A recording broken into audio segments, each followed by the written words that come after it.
Hey you guys, this is Rafael from Shiloh I hope you're having a good day today. It's a beautiful day here in Tennessee. Everything's moving in the right direction, and I hope it is for you because you deserve it. You're smart enough to be watching this. Today we're going to talk about surgery during the Civil War. Ouch! I know in the last year and a half, 2 years, we've all heard more about medicine than we wanted to.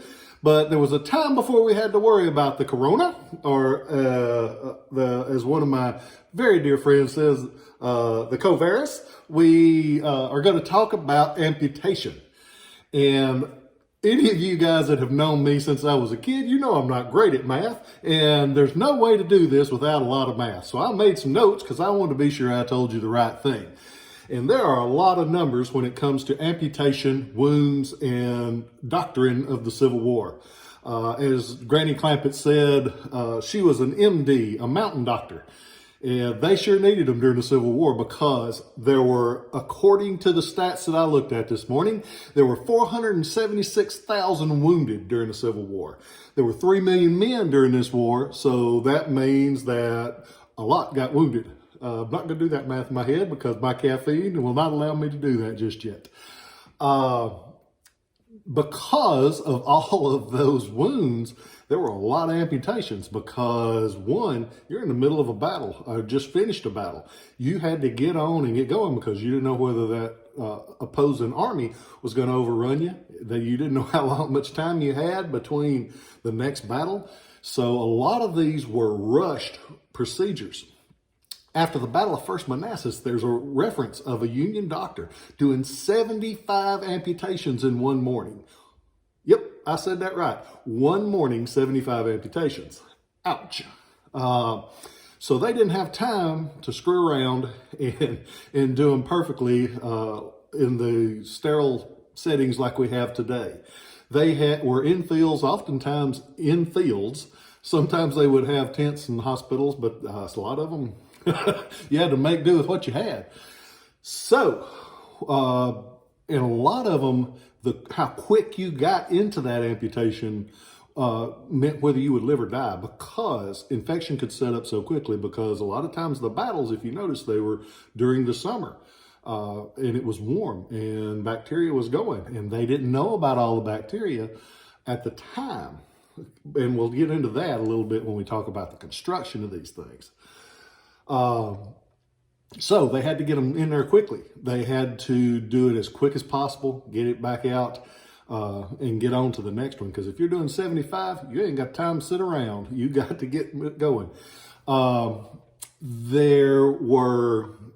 It's estimated that 3 out of every 4 surgeries were amputations because they didn't have time to care treat everything. And there's a lot of reports of guys saying they took off things they didn't have to, but better safe than sorry. I'd rather lose a finger or a hand than my whole life. So kudos to those doctors that tried. I'm glad I wasn't in that business. Up here, we have, it's called a capital saw. And it's called that because it's the biggest one, and it's the one that they would actually use for the amputation of an arm or of a leg, of one of the larger pieces on the body. And it's made basically like a hacksaw today. That's basically all it is, because it has an interchangeable blade at the bottom. Because if you're going through that many, you'd wear out some blades, and it's hard to think about, but that's the way it was. It was not a pleasant time, and that's why we need to get rid of war if we can.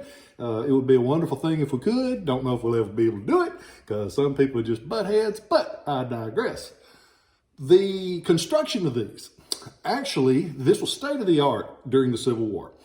This was what you wanted to have in your fancy surgeon's kit that you had to travel around. But it was one of the pieces that caused a lot of that infection. Why was that? Look at the handle of this. It's multi-pieces. And back then, they didn't realize that in the nooks and crannies, bacteria could build up and cause infection on the next person that you used it on. So the piece that was helping was also the piece that was hurting. Later on, they go to a single piece construction where you could clean it better. You didn't have to worry about the handle getting the infection around it. And this one has the wood handle. You'll see them with wood handles. You'll see them with gutta percha, which is a thermoplastic handle. You see a lot of different versions. You'll see them where they're just a single blade But these, you could interchange that blade and it would be better for longer. So this is an upgrade from the standard single blade that you see. Before you made it to that bone, you usually had a lot of stuff to get off, to get down to that bone. And a lot of times I saw reference in there that some of the wounds, like if you got an arm hit by a cannonball, it just ripped it off and it left just a gnarled mess. They had to trim all that down to get down to the bone where they could put that amputation in there the right way.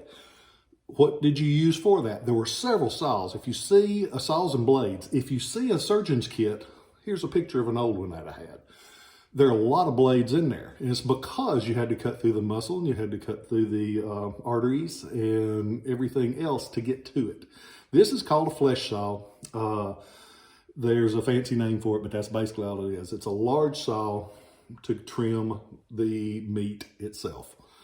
You'll see a lot of times you need to look at the maker on these pieces. Sometimes they'll be maker marked, sometimes they won't, but the maker will help you date them. There's several really good books out there. Actually, there's a couple of good books. There's not a lot because it is not an easy subject, but it helps you date the pieces. There is one book that I got a lot of the information in I'm going to give you in. It's Orthopedic Injuries of the Civil War by Julian Cuz and Bradley Bingston. I can't read anymore. My eyes in the last couple of years have said, nope, you've done enough, and I'm too stubborn to go get glasses. That's another doctor I got to visit. But anyway, I digress again. I take a tangent every so often. I don't know if you've ever seen that. Actually, I had something I'm going to share with you. I was, you know how you always hear people, it's not rocket surgery. It's not rocket science. It's not brain surgery. I heard a cat the other day, he said, it ain't rocket surgery. So I'm going to use that from now on. It's not rocket surgery. So, sorry. Okay, back to this stuff. During the war, and this is one of those number things that I had to write down because it's a lot of numbers and it's kind of important. In that book, Orthopedic Injuries, they talk about the Confederacy had 94,000 battle deaths, killed in action. They had 150 die from disease. 150,000 die from disease. The Union Army had 110,000 battle deaths. They had 250,000 die from disease.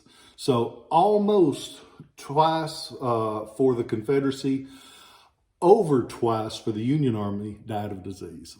So infection, it was rough back then, so you had to take care of things. Because they did so many amputations, there was a need for prosthetics. And it was something, they progressed so much by trial and error during the Civil War that they learned so many things. There was a cat that got wounded at the Battle of Philippi in June 3rd, 1861. His name was James Hanger from Churchville, Virginia. And he lost a leg. And he's like, I ain't the only one who lost a leg. I need to do something about it. So he started making his hanger limb. And it took off. It worked well. And today, Hanger Incorporated is one of the largest maker of prosthetic limbs. So there was something positive that came from some of the amputations during the Civil War. These two pieces are for sale on ShilohRelics.com as of today. I try to buy medical pieces when I find them because they're interesting. There's something, it's something when you take, sometimes a lot of the people that buy things from me will take them to schools and try to educate the kids on how things were during the Civil War.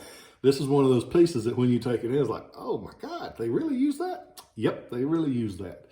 So I think this is a perfect time to say thank you to those in the medical profession because back then you were fighting a cannonball. It was easy to know when somebody was hurting with a cannonball. Today, there's so many things. You got the covirus that's coming at you. You got all these things that you just can't see. But thank you to those doctors and nurses and people that clean out the bedpans. They are all necessary. And not just during times of trouble, they're all necessary because they do good things. And I want to say thank you to those guys. And don't forget your pharmacist too. There's a special little pharmacist that takes care of me. I think the world of her. I love you. So I hope you guys are doing well. I hope your day's going better. I hope that you get that opportunity to say thank you to people. Don't ever forget to say thank you, because a lot of people don't ever hear it. So be that light. Be that person that says thank you when somebody does something nice for you, or you see them do something positive. Say, I saw that. Say, you did what you should have done, and you didn't have to be told it. And you'll be surprised. I saw somebody the other day. I was up in Ohio for a show, and it was something simple. Somebody dropped something, and this young man walks up, and he picks it up, and he hands it back to the lady, and wasn't nobody watching. And she says, thank you. And he turns around, and I said, you did a good thing. I said, thank you for doing the right thing.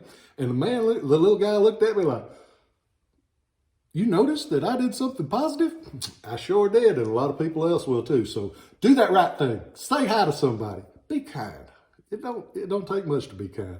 Remember that people love you, and I hope y'all had the best day you has ever had in your life. Catch you next time.